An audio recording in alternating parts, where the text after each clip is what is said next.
po natin yung ulat tungkol sa buhawi sa Minglanilla sa Cebu. Makakapanayan po natin ngayon si Ginoong Joselito Nacapio ng Municipal Disaster Risk Reduction and Management Office. Magandang gabi po sa inyo, Ginoong Nacapio. Ma'am, Nacaryo po. Mr. Macario, tama po ba? Yung po bang pangalan ninyo? Nacaryo po, Nacaryo. Macario. Magandang gabi po sa inyo, Ginoong Macario. Pakikwento nga po sa amin kung ano nangyari dyan sa inyong lugar.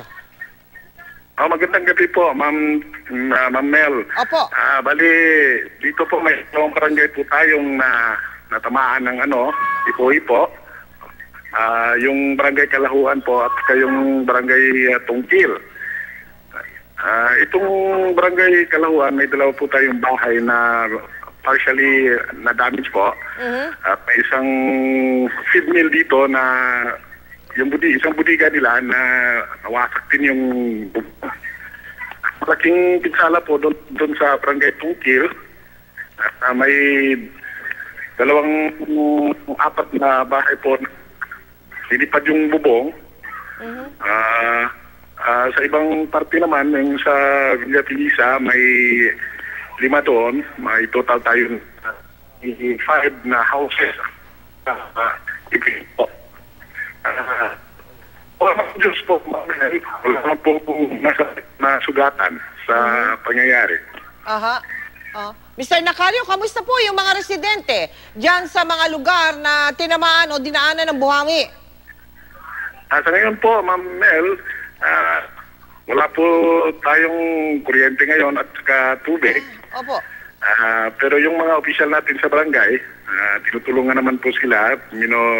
Hinahouse, kinuha yung mga pangalan. Siguradong may gagawin silang tulong para sa mga apektado. At yung munisipyo natin naghihintay lang sa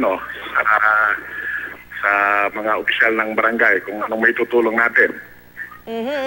Kailan po ninyo ibabalik yung serbisyo ng kuryente at tubig, Mr. Nacario? Yung ma'am, bali yung kuryente ang inaano natin dito, yung Visayan, yung electric company natin dito sa Cebu. Yun ang tinawagan natin para ayusin tong mga napuputol na kuryente. Ay, malala po ba? Maraming naputol po, ma'am. Dahilan na nawalan sila ng tubig kasi nagdidepende rin ng kuryente itong supply ng tubig po nila. Kamusta po ang lagay ng panahon dyan sa mga oras na ito, Mr. Nacario? Sa ngayon po, ma'am, mabuti na po.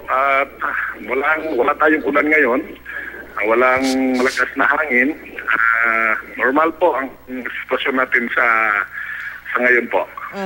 Maraming salamat po, Mr. Joselito Nacario. Magandang gabi po sa inyo.